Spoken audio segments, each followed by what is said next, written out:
Bobby Fazio.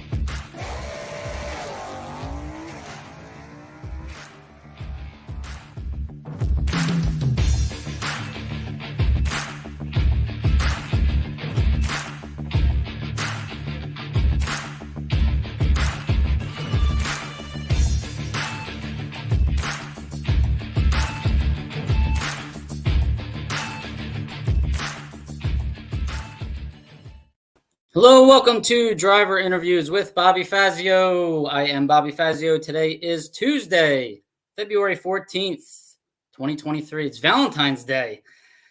Valentine's Day. Oh, God. All right. Hopefully my wife forgot that it's Valentine's Day because I sure did. I better get her a card or something. Oh, my God. All right, we got to make this one quick today. Thanks for joining me. Let's see who we got here. Driverinterviews.com. Go to the website. Click on the subscribe button on the YouTube channel. That helps without actually costing you a penny, right? That's how you sponsor the show without actually sponsoring, and we appreciate that. If you want shirts, stickers, hats, check it out, driverinterviews.com. Go on there, check it out, sponsor opportunities as well. All right, who else we got? Facebook and Instagram at Driver Interviews. Hashtag The Car Show. We are The Car Show, so use hashtag The Car Show whenever you are posting anything related to The Car Show. You got a picture of your stocker, super stocker shined up? Put it on there. Hashtag The Car Show. We're taking that one over. All right, all episodes brought to you by Lupe Tortilla, TexMex.com. Don't forget the hyphen in the middle. Check it out. They have a weekend brunch going on right now. If you are in the Houston, San Antonio, or Austin, Texas areas, 9 a.m. to 2 p.m. And watermelon mint margarita is newest drink on the menu. So that sounds pretty amazing to me.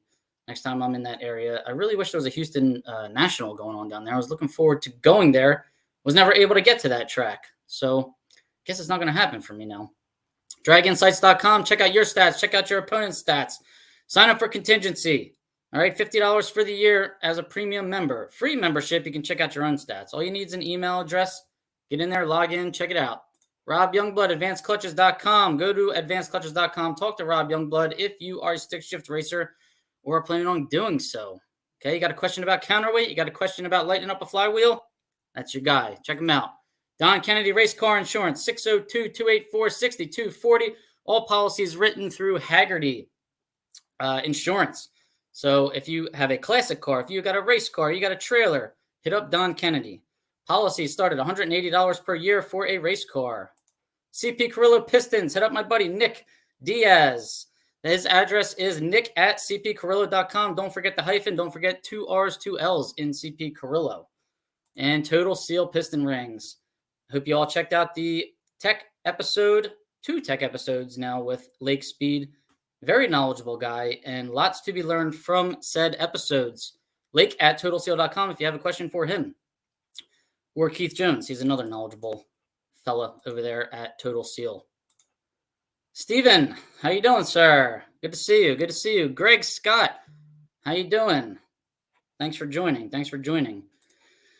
All right, we have to start out with some unfortunate news today. Very unfortunate.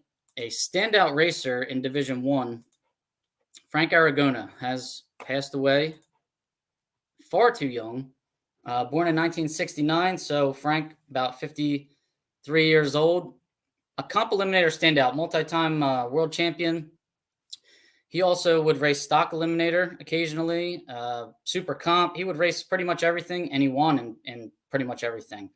So sad news, Aragon family out of New Jersey, New York area.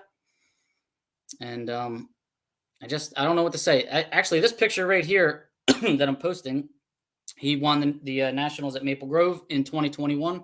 He went down the track, left lane, right ahead of me, right in front of me before my first national event final round. So I watched him win and basically just said, man, I hope I could do that too. And here we are.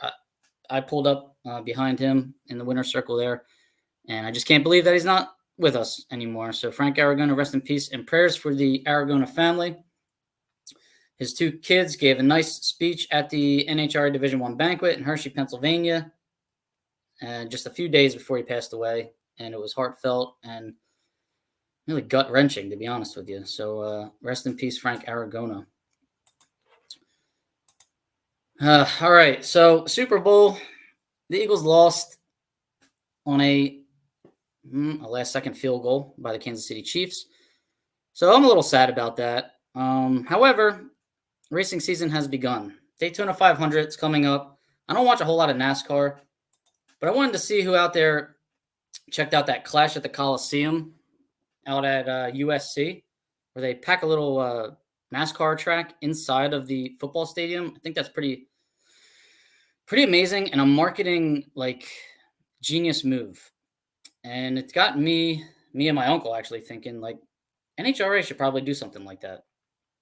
And maybe Pomona would be a great place for it, where In-N-Out Burger kind of took over the track, the ownership of the track, the naming rights to the track, I think. I feel like pack a race in, you got performances, you have LA right there. You could probably get a couple celebrities to show up, have a funny car, and Top Fuel Field, huge payout. The winners of Top Fuel and Funny Car could race off in the final for another huge payout. Something like that. Something to get our sport kind of noticed more, on the map more. Maybe if you need some filler material, we know who could do that. Stock and super stock racers. We love doing filler material. We're used to it. That's what we do for a living at national events as it is. So why not? It was just an idea that we had. And I noticed World Series of Pro Mod. They're putting something together big. Every time I'm on Facebook, there's something huge on there too. So, maybe it's something worth thinking about. It's getting a lot of coverage, and the payout is $100,000. So maybe we should try something like that in the NHRA, Lucas Oil Series world. All right, February 18th and 19th before the Tucson, Arizona. Actually, it's the Wild Horse Pass Motorsports Park Divisional, but there's a race here in Arizona put on by the Hawk Brothers for stock and super stockers. February 18th and 19th. Go to that website, check it out. There's a guaranteed payout. Find out what the entry fee is, and have fun. Good luck, anybody that heads there. We have another race coming in March 17th to the 19th. This is the weekend after the Gainesville race, after the Gator Nationals, but this one is put on by PMR Race Cars and Wicked Stitches. $10,000 to win, stock, super stock combo race. Check it out, $300 entry fee for the weekend. Nice big fat payout. So don't miss it. If you have any questions about it, hit them up. Website, address, whatever you need is on that flyer. All right, now, my first topic here that nobody seems to really be talking about, and it's, I don't know, it's a little bit controversial, if I may say so myself, is this CompuLink Tree Defender. Has anybody heard of this yet? It's on, where did I find this? competitionracing.com or something like that. Basically, what it's saying is CompuLink, who's been running national event system software for all these years now, since the 80s. Actually, I still think it's using software from the 80s. It's coming up with a tree defender to, if you see where I underlined, the Christmas tree, there's been talk that people have cars that can read the Christmas tree. I don't know, read the flashing bulbs, and it alerts their car when to launch from the starting line. I've heard that in the past. I never knew that was actually that could be a real thing. So pretty amazing that they're putting up a story about it and or defenders. Okay, there's gonna be a shield on the tree that's gonna prevent tree reading abilities. So I thought this was pretty interesting. Didn't see much coverage on it, and was wondering what people thought about that. So comment and let me know what you think. Has anybody heard anything about this? Bob Brockmeyer is the CompuLink guy. CompuLink, I believe, owns all the rights or has to be the tree and timing system at all national events. So it'll be on at all national events. Now, divisional events, I think, can be other systems, can be Portatree. I don't know what other systems are out there besides Portatree and CompuLink. Maybe there are a couple more. But I don't know. Thought that was interesting. So check that out. NHRA TV is coming up with a new platform that's being released tomorrow. So interesting to see what they're going to do there, what kind of updates, upgrades they're going to put in to effect. So if you have an account with them, it's free to get one. You can watch divisional races for free on NHRA.TV, that platform. If you want to watch national events, stream national events, you have to pay. So there is a coupon code that you can use. I think you have to email NHRA for that coupon. I don't know.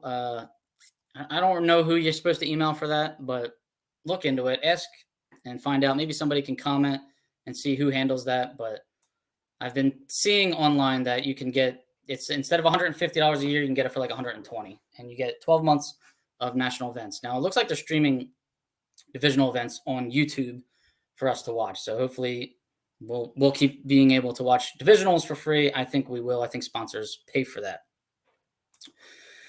Baby Gators schedule has been released. So I'm a little confused by it. This is the race. So there's a double race next weekend in Phoenix, Arizona. Wild Horse Motorsports Park in Arizona. Double race. The weekend after that is the Baby Gators. Let's see if I can flash that. Let's see if I can flash that up for everybody to see. There it is. Now, a divisional that's starting, Test and Tune starts on Wednesday, okay? And the race starts on Thursday with qualifying stock and super stock racers, 2 qualifying sessions in stock and super stock, and then class runoffs. So all on the same day. Kind of disappointing to me because then round 1 starts on Friday, and then they're trying to conclude the race on Saturday. Maybe they're using Sunday as a rain date. I don't know for sure.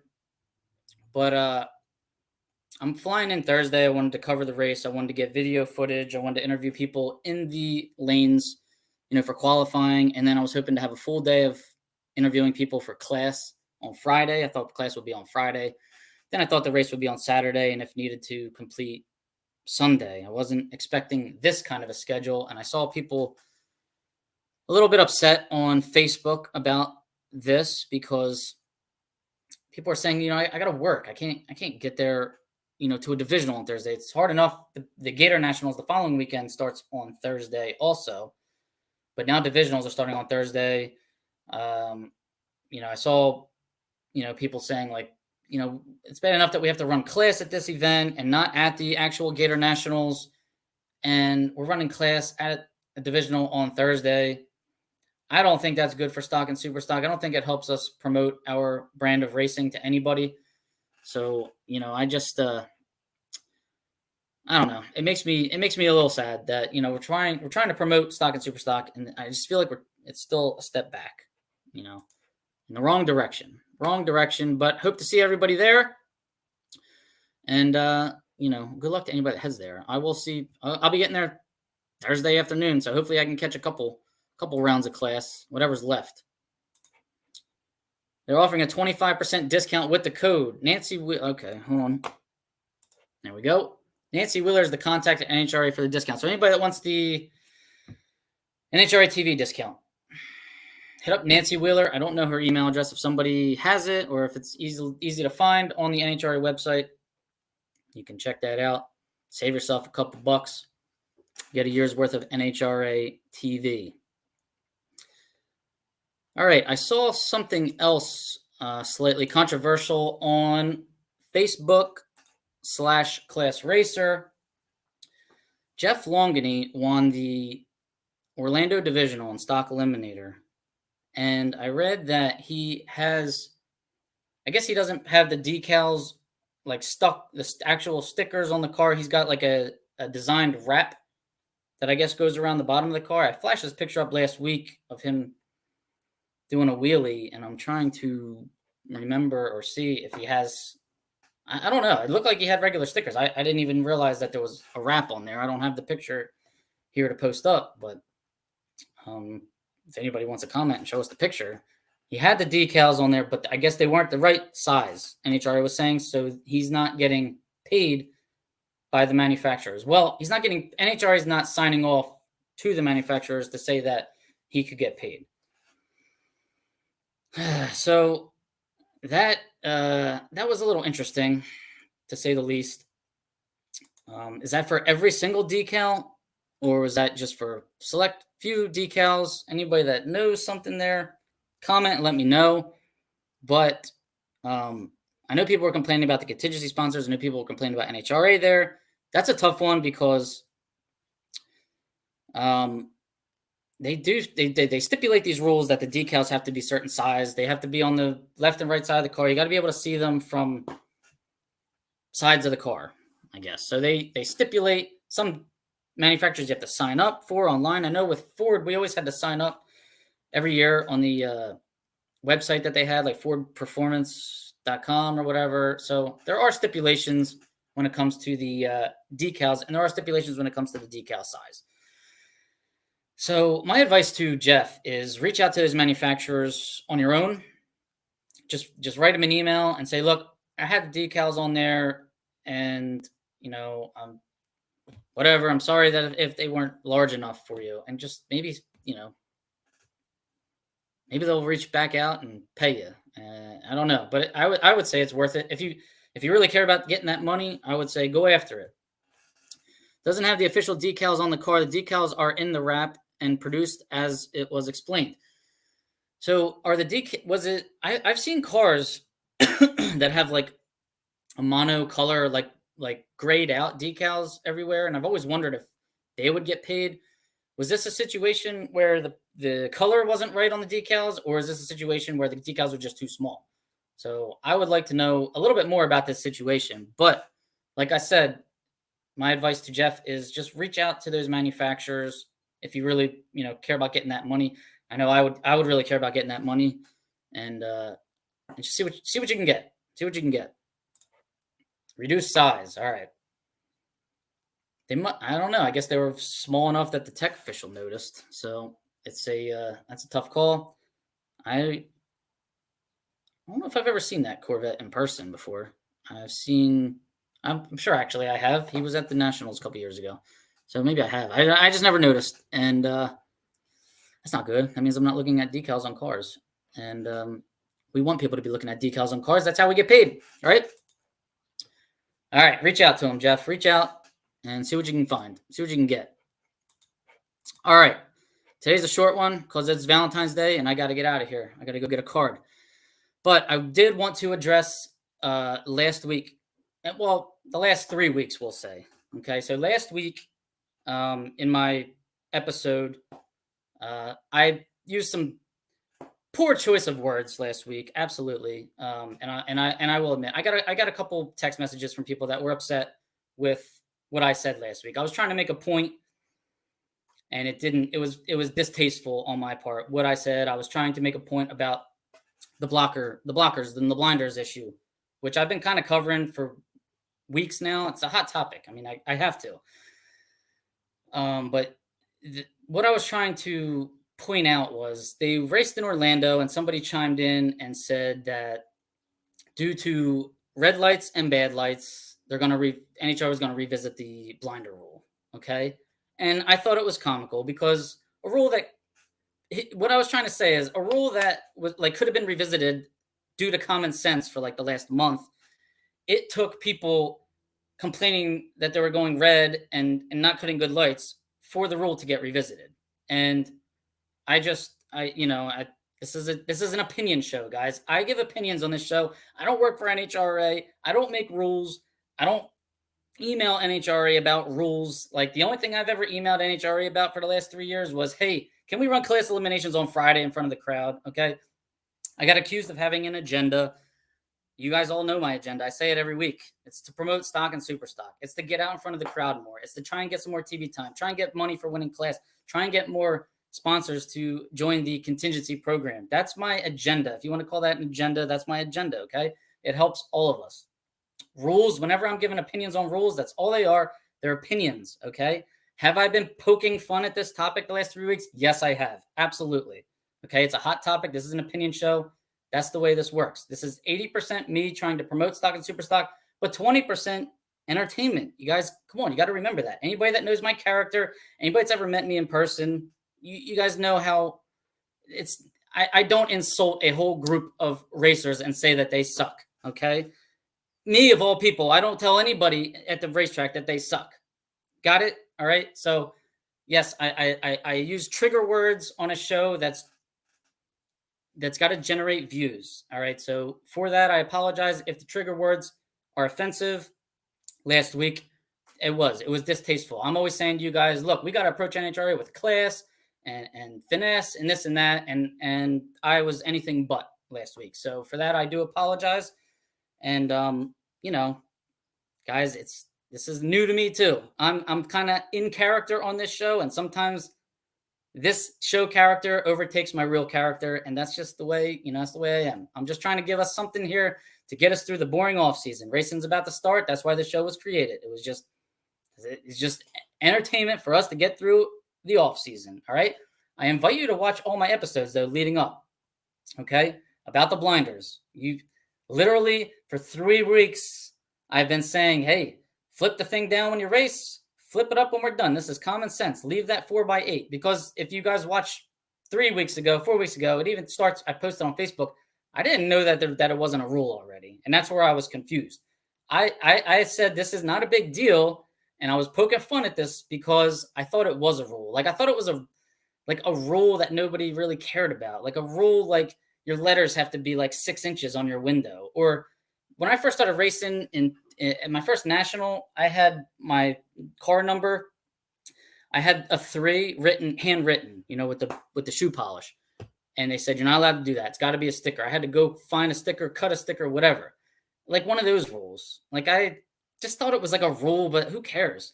And I, for one, would never complain about somebody's 6-inch window stickers or having a handwritten number or having a blocker. Like that, I don't care. I've never lost a race and said, I should have won that race, but that driver had a blocker and that's not allowed. No, that's not entering. That's not on my radar. It's not. So that's kind of why I've been my apathy towards these blockers has really pissed some people off. And I guess I've been making light of a topic that people are very, passionate about. So that's the way opinion shows work. And maybe this is 2023 America. My opinion doesn't align with your opinion. We have different opinions. You put yours, post yours, and I'll tell you mine. And that's it. We're all friends at the track. We're all on the same team. We're all part of the car show.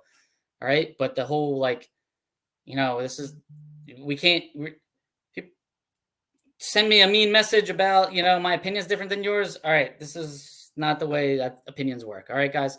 So, all right. Thanks for watching. I got to get out of here. And we got a couple comments here. Give out participation trophies.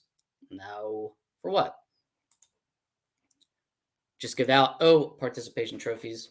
Oh, wait. Actually, that just made me think of something else. Fuel. Has anybody checked out this? Hold on. Let me pull it up. Don't go anywhere. Fuel Factory. Anybody heard of this brand now coming out? They're based out of Pennsylvania. All right. So they are going to join the fight here. Not like the competition, we'll say, which I love competition between being a major fuel brand with Sunoco, VP, we got Renegade, now you got Fuel Factory. And I highlighted here in red some of the brands that are some of the mixtures that we run mainly in stock and super stock, like C11, C12, C16, C25. That's amazing that Sunoco doesn't really have a crossover for a couple of these mixtures, which I never really realized, because when I use Sunoco, I just use like the Supreme, I think it is, the blue. But VPC 11s kind of is my fuel of choice. And a lot of fuel, stocker and super stocker fuels of choice are C11 and C12. But Fuel Factory's got this F8, that's like a C11 crossover, and they have F12, which is a C12 crossover. So I'm interested to find out, has anybody been testing them? Did anybody go to the dyno with it? What do we know? How much does it cost? Things like that. So comment, let me know. And hopefully we'll see them at the track. I don't know if you're allowed to bring fuel in still. Sunoco is still the main dealer. So I would like to go to the track and be able to buy from this one, or this one. And I don't like that that's not a thing anymore. Okay. So we need to bring that back. Let's bring back competition in this racing world. All right, guys. Thanks for joining me. Valentine's Day, Tuesday Tell-All, Bobby Fazio, driver interviews with Bobby Fazio. Everybody have a good week. Be safe. Only one more week until racing resumes again. All right, take it. Oh, one more comment, and then we're going. They're getting approved at the Baby Gators. $10 cheaper on 5 gallons. Picked up 4 to 6 on the dyno. Oh, all right. Well, there you go. Fuel Factory. Thanks, James. You want to hurry up and tell us what mixture that was? All right. Well, post it. Post it in the comments. All right, guys. Thanks for joining us. Take care.